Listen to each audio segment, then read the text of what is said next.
Muchas gracias a todos por estar aquí. Buenas tardes, noches o noches, tardes, todos conocidos y amigos de Alejandro Murillo, y eso es fabuloso. Y bueno, para quienes no conocen a Alejandro Murillo, porque habrá alguien que todavía no lo conoce muy bien, Alejandro Hernández Murillo nació en 1973 en la Ciudad de México, pero se crió en Nanchitlán, Veracruz. Nachital, Veracruz. Actualmente pueblo fantasma, y eso me parece muy interesante y muy ad hoc. Por ahora radica en Pátzcuaro, Michoacán, desde hace algunos años. Estudió la licenciatura en Comunicación Audiovisual en la Universidad del Claustro de Sor Juana, y desde 1996 escribe guiones de cortometraje, mediometraje y largometraje de cine. Ganó mención honorífica otorgada por el Centro Internacional de Guionismo de Cine y Televisión por los guiones de cortometrajes Sistema en 2005 e Intercuerpo en el mismo año. Ha vendido los guiones de largometraje Criaturas Invernales en el 2005, Nahual en el 2005, La Cocida en el 2006, Cromosomas en el 2008. Ha realizado los cortometrajes de La Parábola de la Ley en 1998, Obsoleto en 1999, Viajera en coproducción con el CREFAL en el 2004, Basura, que se exhibió en el VI Festival Internacional de Cine de Morelia, entre otros.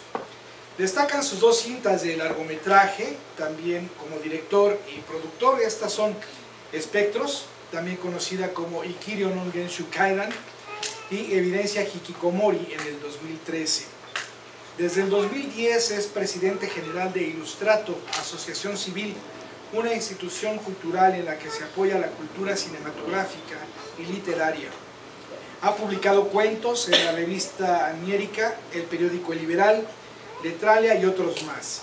Escribió artículos en la revista Pause Magazine y redactó la introducción del libro Época Trágica del Bandolerismo en Guandacareo, Michoacán, de Jesús Murillo. En el 2011 publicó el compendio de cuentos Flujo Temporal en la pálida luz de la luna de agosto, la obra de teatro de Siam, la novela Insectos y la que nos ocupa hoy, K, con el apoyo de la Secretaría de Cultura del Estado de Michoacán, como ganadora en el programa cultural municipal de ese estado de Michoacán. Cuando yo leí esta novela, y desde que Murillo, a quien conozco desde hace ya varios años y nos une una maravillosa amistad y una bellísima coincidencia cinematográfica, y me platicó que K estaba en nuestro queridísimo y adorado Kafka.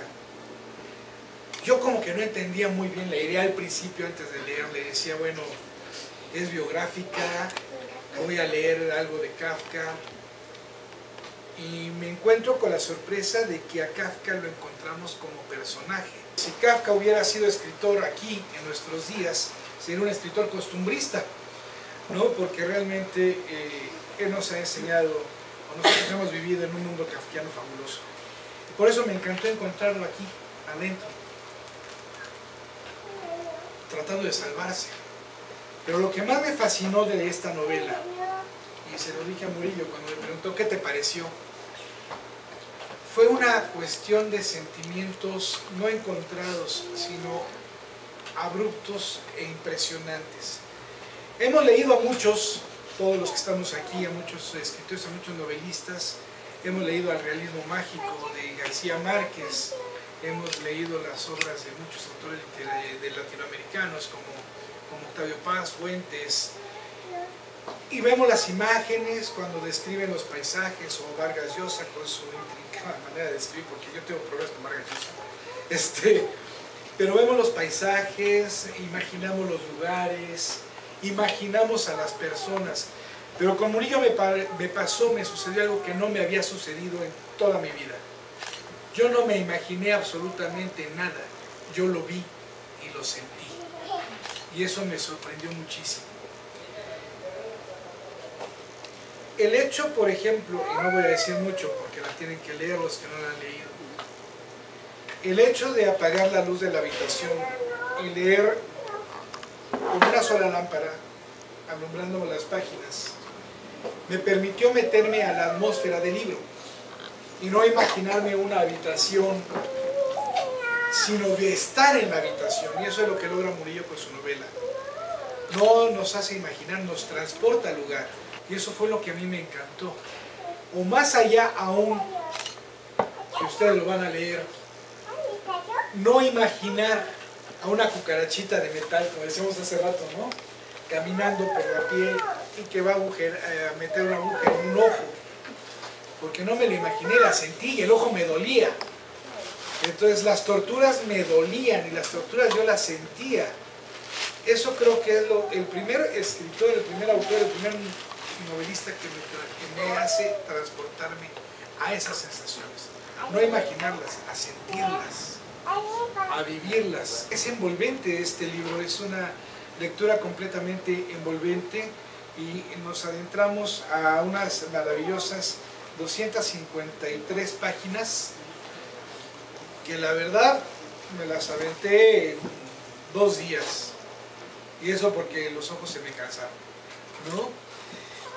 ¿Por qué en tan poco tiempo? Porque me atrapó y atrapa como nunca me había atrapado también un libro. No lo puede uno dejar de leer, precisamente por esas emociones y por esas sensaciones. ¿Qué encontramos en la lectura de Murillo? Y es algo que yo siento y es algo que a mí se me queda.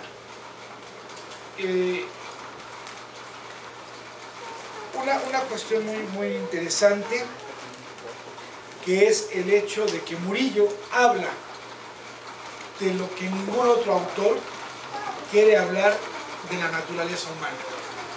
Esos personajes oscuros de Alejandro, esas situaciones oscuras de Alejandro y estos asesinos seriales que escarban en la naturaleza humana, los rasgos más fuertes, los rasgos más oscuros, ningún otro autor nos los ha dicho, o no nos los han querido decir.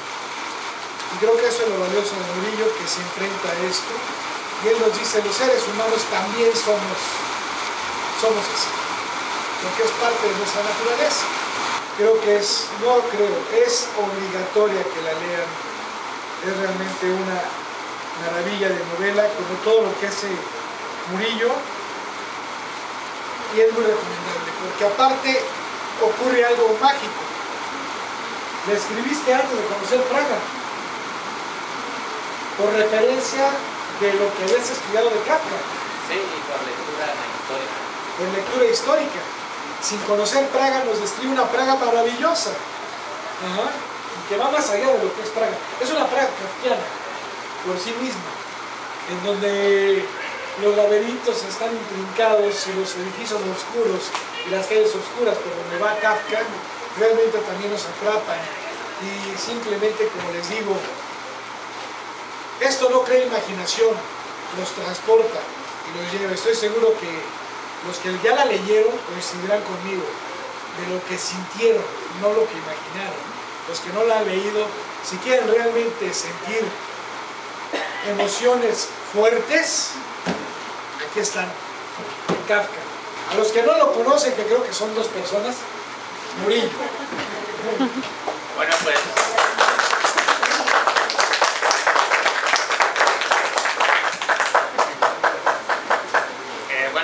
muchas gracias por haber venido, y aunque vean niños, el libro no es para niños. Ahí nada más, con cuidado. Bueno, antes de pasar a leer unas palabritas que escribí por ahí, quisiera compartirles una entrevista que me hicieron en Praga precisamente sobre el libro, para aquellos que no la han escuchado. A ver qué les parece. La cultura checa.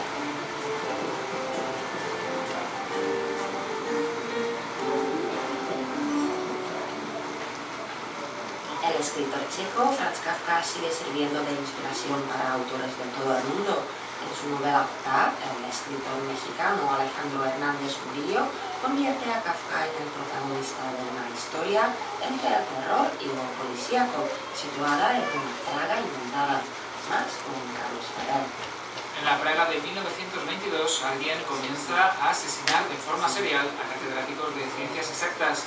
El principal sospechoso es el abogado Franz Kafka, que para evitar ser inculpado trata de encontrar al autor de los misteriosos crímenes, junto a su amiga, la periodista Milena Jesenska. Los personajes históricos reales se mezclan así con los ficticios en K, una novela negra con dosis de terror a cargo del escritor mexicano Alejandro Hernández Murillo.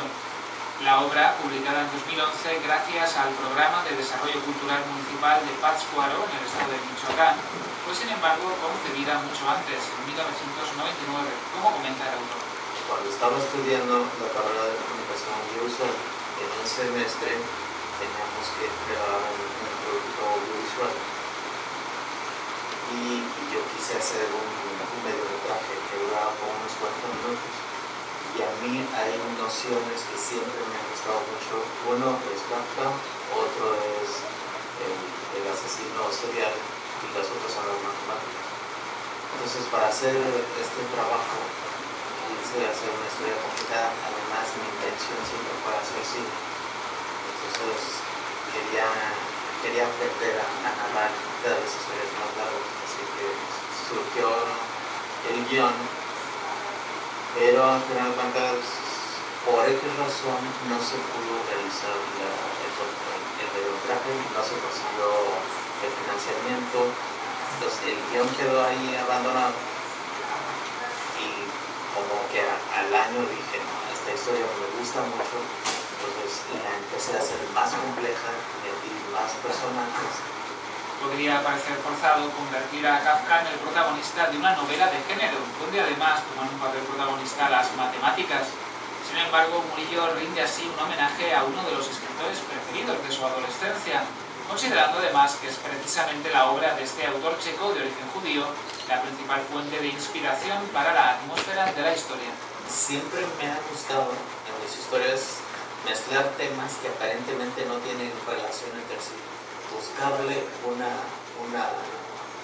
unión, y es una de las cosas que me han dicho algunos críticos que me han leído, que les gusta mucho cómo mezclo temas contrastantes de una manera muy sencilla y que hasta parece natural. Y de hecho yo considero que es una novela netamente kafkiana. Tuve que leer mucho a Kafka, análisis de Kafka, sus obras, su vida, y prácticamente agarré lo que él decía y simplemente lo situé con un asesino serial. La trama se desarrolla en una lúgubre ciudad difícilmente identificable, que solamente alcanza a ser Praga de forma nominal. Murillo prefirió una localización inventada al servicio de la historia antes que un detallado lugar histórico, como explica. En el asunto de Praga, a pesar de que leí de Praga cómo era en ese entonces, en los tiempos de este Kafka, no situó, digamos, una Praga real como era en ese entonces, sino una Praga kafkiana, con laberintos. Por ejemplo, Kafka, él tenía un estilo donde los edificios tenían una manera muy absurda de moverse. Una puerta abría a una sala que estaba en el punto completamente opuesto del edificio. Tenía puntos de escape entre esos laberintos del sistema, entre la ley y todo eso, de una manera completamente absurda. Entonces, la Praga que menciona en este libro es completamente absurda y inventa lugares que no existen. Curiosamente, Murillo concluyó la novela antes de visitar Praga por primera vez. La ciudad que conocía precisamente a través de los estudios sobre Kafka no tenía nada que ver con lo que encontró. Pues sí, completamente distinta. Había visto fotos, pero esas fotos eran de esos tiempos. Entonces cuando llego aquí sí me lo encontré muy diferente. Además, llegué en un punto turístico demasiado alto. No se podía ni siquiera apreciar mucho porque había una infinidad de turistas que me tapaban todo y muchas imágenes sobre Kafka. Y es que una sensación de extrañeza invadió a Murillo cuando fue testigo de un Kafka convertido en icono comercial, casi un souvenir, en una República Checa donde el escritor había resultado históricamente ajeno. por pertenecer a las guerras alemanas o repudiado, primero por el nazismo, después por el comunismo. La popularidad del escritor checo no ha logrado, sin embargo, que la novela K llegara al gran público. En opinión de Murillo, esto se debe a las características del mercado editorial mexicano. El problema con México es que la distribución es muy complicada.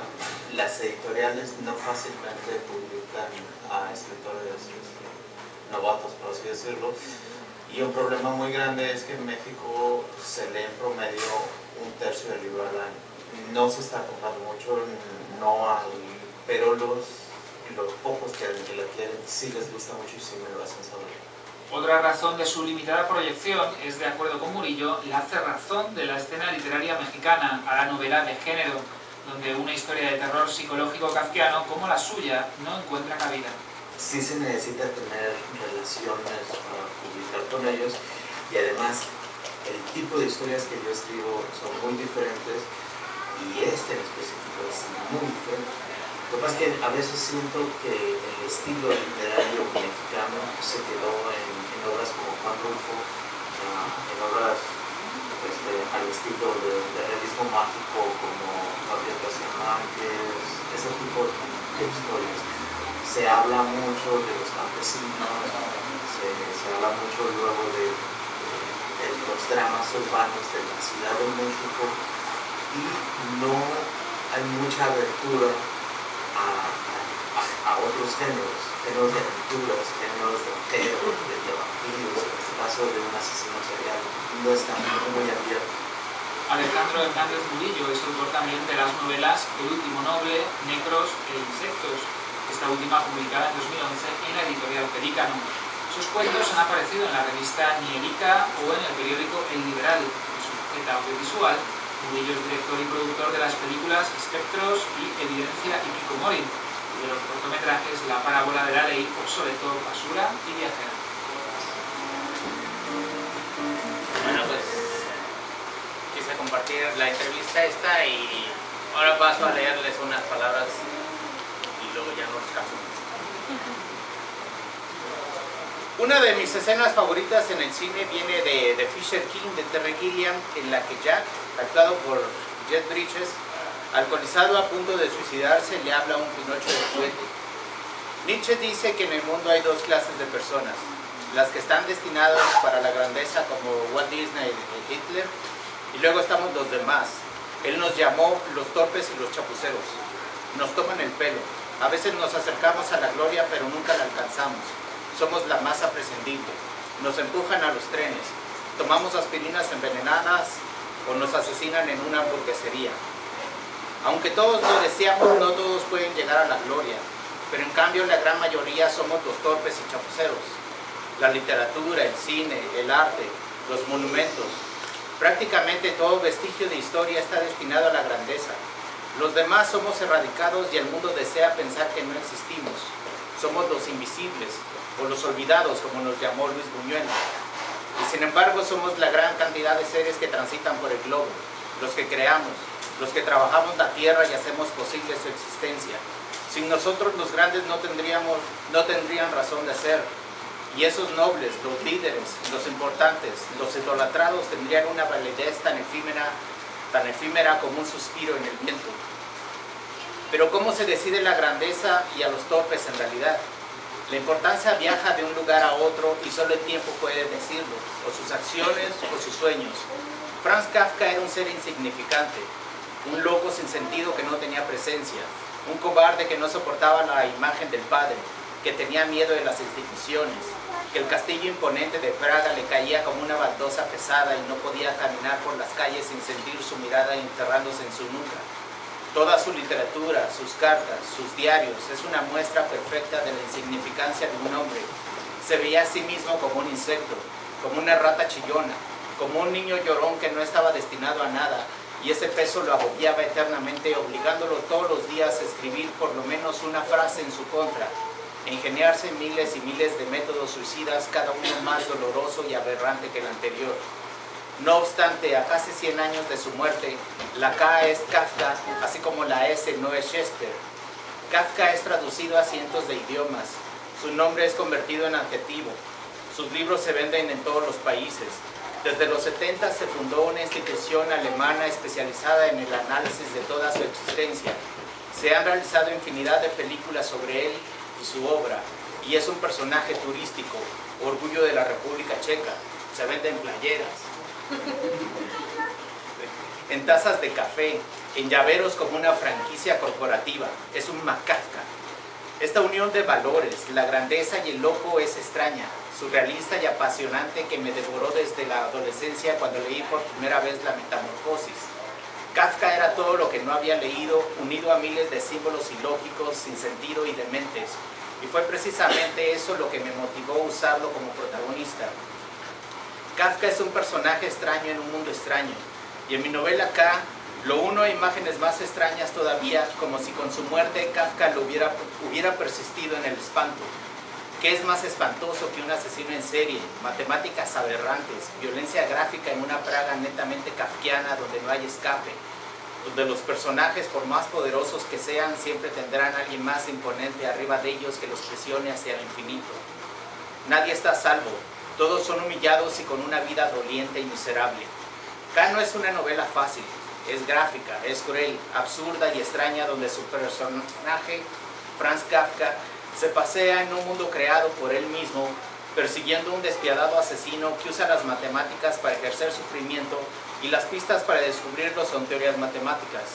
Entre los que han leído han provocado diversas reacciones. He tenido una chica que le asustó y trató de dejarla 3 veces por miedo a sus escenas, pero en los 3 intentos falló porque la curiosidad le ganaba y la terminó con gusto. Y está la amiga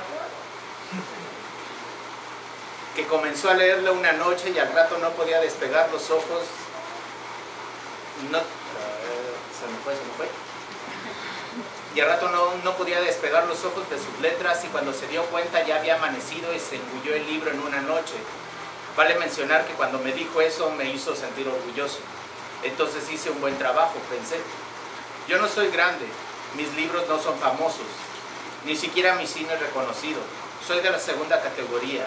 Quizás nunca pase de ahí, enfermaré solo en algún punto perdido y es probable que solo mi familia vaya a mi funeral. Pero yo los invito no solo a leer las obras de los afamados literatos que se hallan en cualquier librería o se mencionan en todos los diarios. Hay escritores o artistas independientes que están ahí y su obra vale igual o a veces más que los publicados con toda la pompa. Tal vez les guste y se sorprendan. Después de todo, Kafka alguna vez también fue un desconocido y murió sin que nadie lo tomara en cuenta. Bueno, pues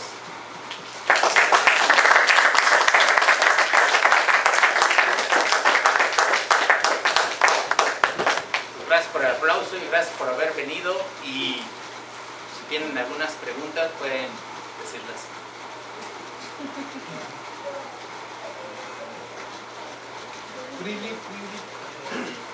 En el libro de la Metamorfosis hay una simbología muy peculiar. Se utilizan elementos tanto como la manzana, que podría representar el pecado de la traición de la familia al final,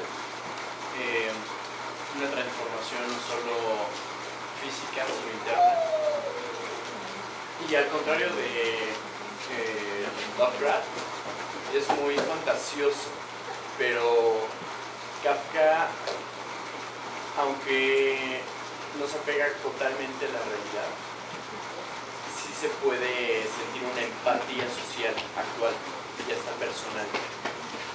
¿Tú cómo manejaste esa simbología matemática?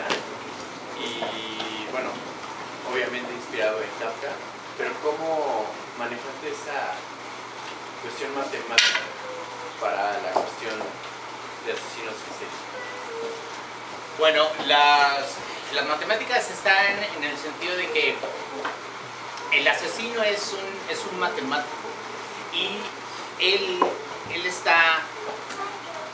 desde muy chico, unos catedráticos descubrieron que él era un genio para las matemáticas, y desde muy chico trabajaron su mente para que este hombre fuera todavía más grande en lo que a matemáticas se refiere, o sea, llegar a un nivel mucho más alto de lo que está ahorita Stephen Hawking, por ejemplo. Y el problema con él es que lo saturaron tanto que el mundo a su alrededor, lo que sentimos a través de los 5 sentidos, él, en este caso, su mente lo recibió todo de manera matemática. Lo único que puede ver digamos, es la matemática de la vida, porque en sí, en todo hay matemáticas. Aquí, matemáticamente se puede sacar cuánto líquido existe en este envase, el tamaño del envase, los libros, todo el universo está explicado y puede explicarse por medio de las matemáticas. Entonces, este hombre, las matemáticas le llegan no solo por una cuestión mental, en el sentido de que puede saber restar, puede saber cómo hacer las ecuaciones, sino que lo saturaron tanto que lo que él siente, lo que le gusta, lo que huele, lo que ve, todo es pura matemática. Entonces el hombre se satura y no puede soportarlo, le provoca dolor y eso genera muerte. Y bueno, va creando lo que ahora son teorías modernas, como la teoría de los agujeros, la teoría de las cuerdas, la teoría del Big Bang. Él lo descubre desde mucho antes y va dejando como que esas pistas por ahí. Por eso es que estas pistas llevan a otro caso. Digamos, Kafka llega a un lugar porque Kafka tiene que descubrir las pistas, porque la policía cuando llega reconoce algo que identifica a Kafka, luego ellos sospechan que él luego es el asesino, entonces lo arrestan como arrestaron a Joseph K. en el proceso y ya no hacen nada. Entonces Kafka, con ayuda de Milena Jessenska, que es una periodista, tiene que empezar a buscar pistas y él va a los escenarios del crimen y entonces se encuentra esas referencias de esas teorías, la teoría de los agujeros negros, la teoría de las cuerdas, que en ese entonces todavía no se creaban, y es lo que llevaba a otro lugar, a otro escenario del crimen, y entonces ahí se va generando. Entonces vamos conociendo al asesino a partir de las menciones de esas teorías y de cómo lo van llevando a otras personas que lo conocen, y esos que lo conocen nos van platicando quién es el asesino. El asesino lo conocemos hasta el final, físicamente, pero digamos biográficamente o en sensaciones lo conocemos desde un principio por los escenarios del crimen que va dejando y las personas que lo conocieron desde niño y que van comentando acerca de él. Entonces ahí es donde entran las matemáticas. Gracias. Y otra pregunta súper rápida. ¿No lo pudiste meter al cine? ¿No te interesaría meterlo a teatro? Nunca se me ocurrió, fíjate. Pensé en hacerlo como novela gráfica, pero como teatro no se me ocurrió y no lo había pensado, y quizás sería complicado, no sé. Yo no tengo experiencia en teatro, yo nunca he dirigido teatro. He escrito teatro, tengo como 5 obras, pero él sí es director de teatro y sería cuestión de platicarlo, a lo mejor podría ser interesante. No sé, pero honestamente no lo he pensado. Sería muy interesante. Se podría manejar, yo creo. Quizás costoso por el escenario y todo eso. Que afortunadamente ahora el teatro maneja, hay una multidisciplina, se ha vuelto multidisciplinario con la multimedia y con el videoarte. Entonces la fusión teatro-videoarte creo que hoy en día nos da una facilidad enorme para tratar este tipo de historias en un escenario teatral, y creo que sería muy rico. ¿Tu libro dónde lo vamos a poder conseguir? Aquí. Y en Amazon.com. Ahí entran, me buscan por nombre, Alejandro Hernández Murillo, y están ahí mis libros publicados. Está Insectos, de Siam, Lujo Temporal en la pálida luz de la luna de agosto, y K. El asunto con K de Amazon es que solo se puede leer en Kindle, pero aquí es donde lo leen en papel, porque se publicó con el apoyo de la Secretaría de Cultura del Estado de Michoacán, Y entonces, bueno, ellos mandaron a imprimir todos y me los dieron. Entonces yo soy el único que los tengo. La cuestión es que como fue bajo un apoyo del programa cultural del Ayuntamiento de Pátzcuaro, no están a la venta y no los puedo meter con alguna librería para venderlos porque se hizo sin fines de lucro. Y está en formato digital y estos impresos, ¿cuántos ejemplares existen? Se mandaron a hacer 1000. Y bueno, existen los 1000, pero ya se han repartido varios. Pero, y aquí como no los puedo vender porque se publicó sin fines lucrativos, bueno, se aceptan donativos. Eso sí, el gobierno sí me dijo, mira, no los vendas porque te vendemos algo, pero sí acepta donativos de la gente que te quiera echar la mano, o sea, no sean tan escuetos en sus donativos. Las editoriales deben de abrirse, deben de dar esa oportunidad a escritores como sí, tú, porque en luego hay este caso. problemas, por ejemplo, yo fui a la feria del libro de Guadalajara en el 2012 y ahí estuve un buen rato mezclándome con todas las editoriales y a todas les traía un libro para ver si lo leían y bueno, hasta la fecha todavía no me contesta ninguna. Es que la pregunta es, ¿ya lo habrán leído? Esa es la cuestión. Mira, yo fui a varias editoriales aquí en México y ya cuando andaba buscando la respuesta de ellos, o sea, sí noté que varios de ellos no la habían leído y no les interesó leer, honestamente. Pero, y me lo dijo un escritor también ya publicado, me dijo, el problema que tienes es que no te conoce nadie. Entonces, ellos solo quieren publicar a escritores ya publicados o escritores con contactos. Tú lo que necesitas conseguir algo más sencillo es un escritor que te haga una introducción de tu novela para que te publiquen por ese escritor, no por ti. ¿Quién te dijo eso? ¿Cuál escritor? Se llama Diego Lizarazo. Y bueno, busqué a varios escritores y hasta la fecha ninguno ha querido hablar conmigo. Entonces, conseguir un escritor para hacer eso no sé qué es más difícil, si eso o conseguir la editorial. La ventaja que existe ahora en los autores noveles es que pues ya se puede publicar por la red o se pueden mandar a editoriales de otros países ya en PDF. Y bueno, aquí la ventaja que yo tuve es que ganó la convocatoria del programa Cultura Municipal y ellos me publicaron. La otra novela que publiqué se llama Insectos y se publicó en Colombia y ellos les mandé la obra por PDF y les gustó y la publicaron y se vende en, no sé, como en 100 países, de los cuales México no es uno, porque aquí en México no se lee. Entonces por eso es que la pueden conseguir en Amazon. O váyanse a Colombia, ¿no? Ahí sí está, ¿no? Lo que más me gustó de Kafka cuando lo leí desde joven es precisamente todo ese mundo sórdido. Todos sus personajes están solos.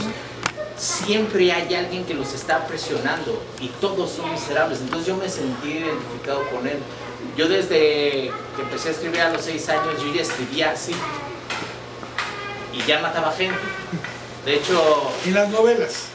Sí, en las novelas, okay, en los cuentos. De hecho, mi familia al principio se sentía raro, pero yo ya empezaba a matar a mis tíos, a mis padres en mis cuentos desde muy chico, desde los 5 años. Entonces, por ejemplo, una tía se asustó cuando leyó un cuento mío donde la mataba. Es que no me quiere. Mi hermana le tuvo que decir, sí te quiere, precisamente por eso te mata. Entonces, cuando leía Kafka, como que sí me cayó bien, ¿no? Como que sí había algo. Y sí, siempre habrá personajes que podríamos decir kafkianos, del mismo estilo, muy fregados. Me han dicho, oye, ya no los pegues tanto, pero no sé, no puedo dejar de hacerlo. Cuando tú escribes en tus personajes, porque lo hemos platicado, y tomas de referencia a la gente que conoces, a la gente que te rodea, familiares y amigos, ya sean nombres o para la creación de los personajes, entre más quieres a la persona, entre más la amas, más la maltratas como personaje. Sí. De hecho, me pasó con una amiga que no está aquí, pero que le hice un poema que sí, o sea, es horrible. Todo lo que le pasa le dolió así, bastante.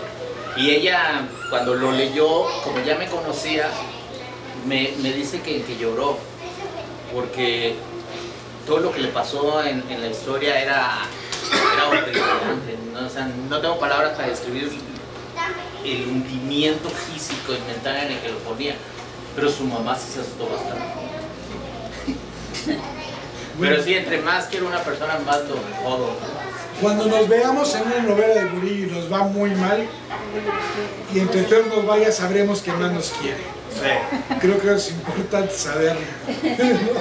¿Y el Facebook o las otras redes no te han ayudado para difundir más tu obra?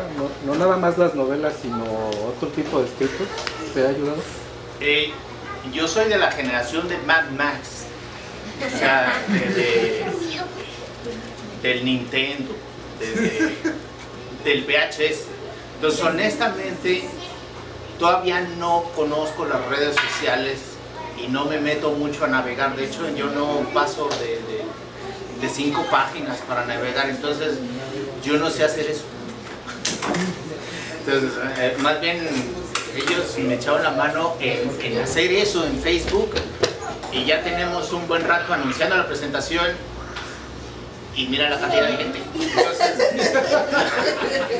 honestamente, si tú lo sabes hacer y nos puedes echar la mano, estaría bueno, porque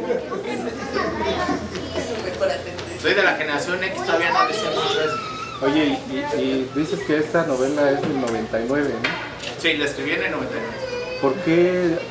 Me imagino que has escrito infinidad de obras durante 15 años, pero ¿por qué esta obra nunca la descartaste? ¿Por qué seguiste con ella? Porque como Kafka me gusta mucho y en cierta forma ha influido en todas mis historias, esta historia le tenía cierto amor. O sea, sí me gustó bastante. Además de que, bueno, no fue mi primera novela escrita. Entonces, fue la segunda y como que era la necedad. Yo tengo ganas, quiero todavía seguir viendo mis obras publicadas. Nada más que esta me quedó mejor que la primera, porque la primera la escribí a los 18 años. Entonces esta está mejor escrita que la primera. La primera todavía tengo que darle una reescritura, porque está más juvenil, ya no soy joven, no sé qué voy a hacer. Pero como esta, digamos, fue la primera ya más formada estructuralmente, de una manera más adulta, por así decirlo. Por eso sí me apasionaba la idea de publicar esta. Y no escribí otra novela hasta el 2009. Entonces todo ese tiempo escribí guiones. Entonces por eso es que tenía esta y había que sacarla. ¿Tú crees que es tu obra más personal, más descriptiva de ti? No, es Insectos, es otra novela. Okay. A ver, Sí, ahorita, a ver, ¿quién va? No, Bueno. oye, nada más te quería preguntar, si la escribiste en el 99, pero ¿hasta qué año se publicó esta? Hasta el 2011. Ajá, en ese tiempo del 99 al 2011, ¿la trabajaste? Sí, le di su corrección. Sí, de hecho alguien leyó esa versión, me dio comentarios, le di su redacción. Karen, por ejemplo, también la leyó antes de esta versión. Era más gorda, ¿no? Sí, era más gorda por las hojas, pero era la misma información. Sí, le di su reescritura y ya quedó mejor. Y la más personal es una que se llama Insectos. Esa podría decir que es autobiográfica, una cosa así. Y los personajes están velas. Y esa de Insectos es la que es mi máximo orgullo, y sí es la que considero acá como que ¿Ya está publicada? Hasta ahorita es mi mejor obra. ¿Está publicada ya? Sí, nada más está publicada en Colombia. Y yo no tengo varios libros para traerlos a hacer presentación. Por eso es que no he hecho esa. O sea, la pueden adquirir en Amazon. Una vez quise hacer una presentación de libros. Solo tenía 5 ejemplares y acá con la computadora para ver quién la compraba por Amazon y que se les enviaba, pero no funcionó.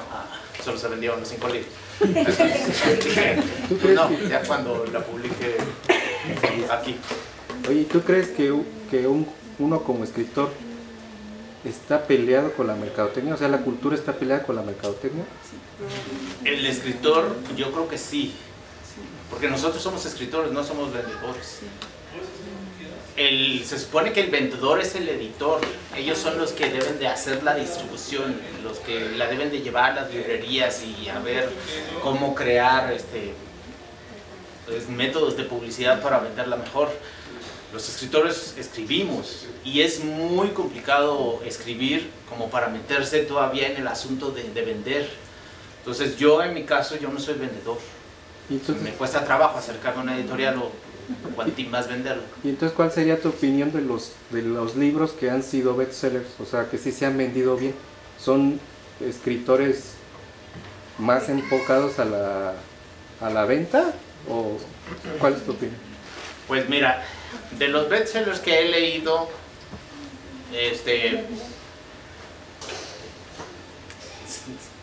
yo también como guionista que soy, que he escrito guiones para películas y todo eso, ya me conozco, digamos, la estructura narrativa, ¿no? Entonces, se podría decir incluso en los libros de cine y en las escuelas, como por ejemplo Sid y otros autores, sí existe una fórmula para hacer una historia más comercial. Entonces, si se hace en el cine, que es más comercial Iron Man que cualquier película de Peter Greenaway, yo diría que en un libro también. Entonces los escritores bestsellers que he leído, por ejemplo, me acuerdo de esta del psicoanalista, no recuerdo el autor, pero sí encuentro esa fórmula con esos elementos ya muy específicos que sí van a generar una venta rápida, o sea, un asunto comercial. Y de hecho estaba tan marcado ese libro que al leer las primeras páginas reconocí la estructura y ya sabía qué iba a pasar. Entonces yo hasta calculaba más o menos en qué monto así del libro iba a suceder ciertas escenas que se repiten una y otra vez en los guiones de Hollywood. Y sí, efectivamente los encontraba. Entonces llegó un momento en que me pasaba acá, sí, aquí está pasando más o menos lo que tiene que pasar en este tipo de géneros. Entonces a mí me dio flojera y no lo terminé de leer. Y sí, hay varios libros que se hacen neta y exclusivamente de manera comercial. Y por eso es que son publicados en las editoriales, porque son libros hechos para vender. Estos no, yo escribí el libro porque me apasionaba así, y de hecho a medida que iba escribiendo quería que el espectador no supiera lo que va a pasar. ¿Y qué tipo de público es el que más ha aceptado tu obra? Hasta ahorita los amigos. ¿Y por personalidad? ¿Quién te ha dicho por personalidad, ¿cómo? A ver qué personalidad tienes, ¿no? A ver, ¿cómo nos vemos, Karen? Pues, no sé, quizás alguien que le guste más el género de terror o el suspenso. El suspenso, no sé. Lo oscuro. Honestamente no sé. Porque, por ejemplo, mi hermana que por ahí anda, ella es fanática del género de terror. Pero este libro sí le ha asustado. Entonces, no sé si son los que les gusta el terror o los que les gusta el drama, quién sabe. Tampoco te podría decir que solo los fanáticos de Kafka, porque me aseguré que a pesar de que hago mención a su vida y obra, escribí la novela de tal manera que lo pueda leer gente que no lo conozca. porque si solo me voy a un público que conozca a Kafka, me cierro bastante al público. Yo tengo la idea de que uno debe de escribir para todo el mundo. A mí no me agradan esos autores que son muy rembombantes o que meten una estructura con palabras que hay que irse al diccionario cada 5. Por ejemplo, Arturo Pérez Reverte no me gusta como autor porque quizás sus historias puedan ser interesantes, pero lo que leo en él es una presunción de cuánto sabe el hombre, entonces eso me cansa. Y además sí mete palabras así muy elaboradas, no sé qué. Entonces yo soy de la idea de que el escritor debe de escribir para todo el mundo y debe de ser ameno, acercar el libro al pueblo. Y entonces no quise meter palabras muy complicadas, no me metí a términos matemáticos acá extraños. Escribí con palabras con redacción sencilla y que le apasione a la gente. Quizás por eso es que la pueden leer más rápido. Y eso lo aprendí por un autor que se llama Philip K. Dick. Él lo contaba. Es un autor de ciencia ficción de por ahí de los años 50 y él decía que había que escribir siempre de manera más amena. Y sus libros a mí sí me gustaban bastante, precisamente por esa sencillez.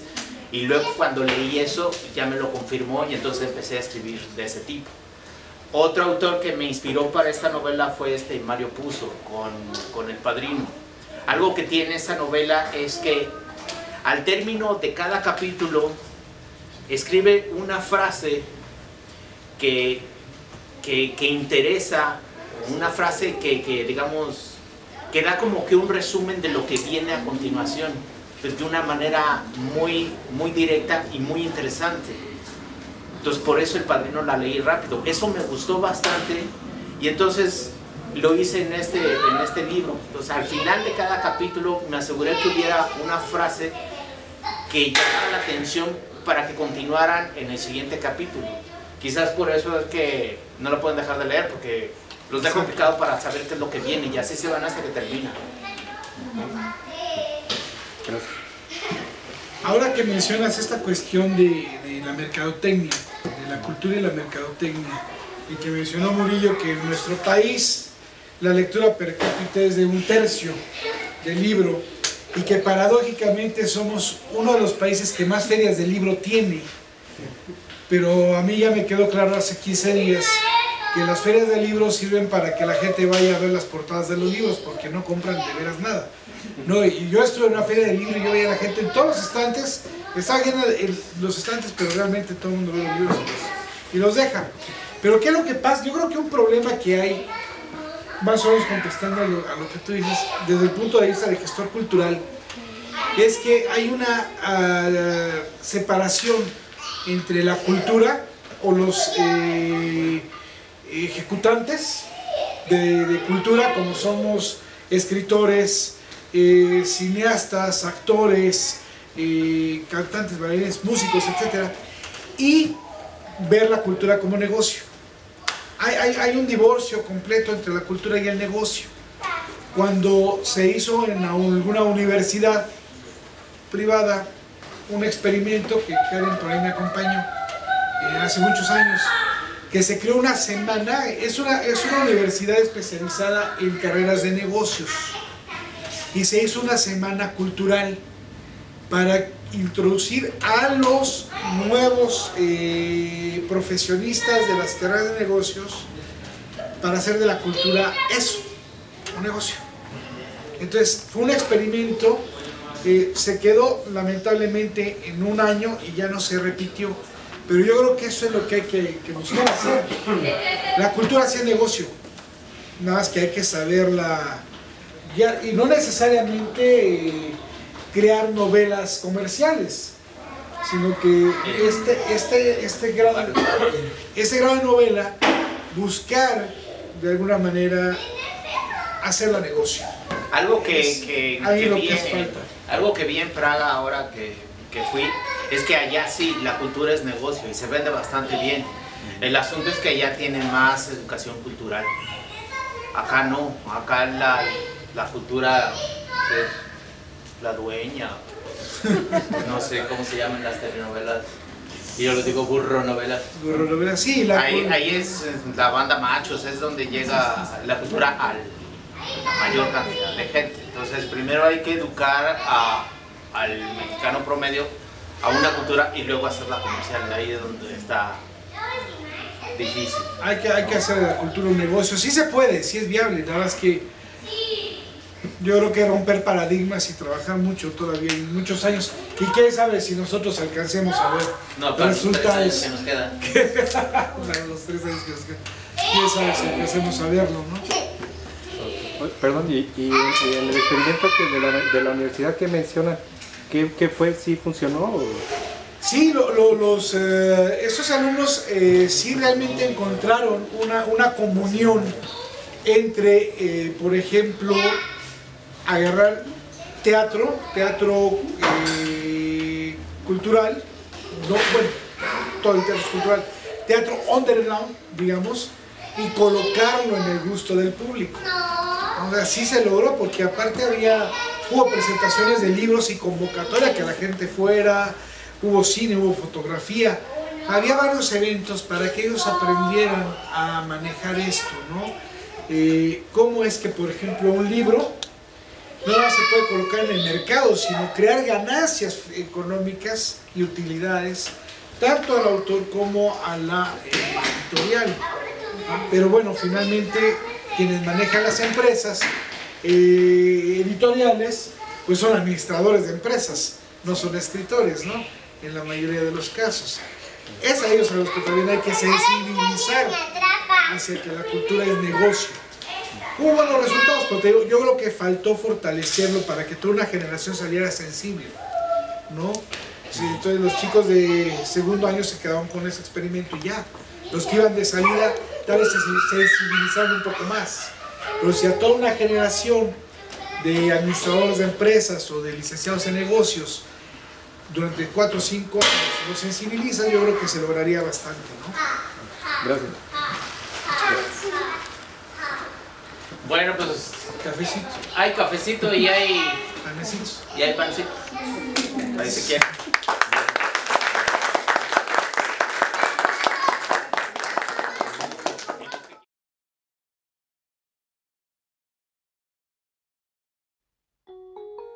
Estás viendo NP25 TV, el canal oficial de los estudios Norman Patrón International.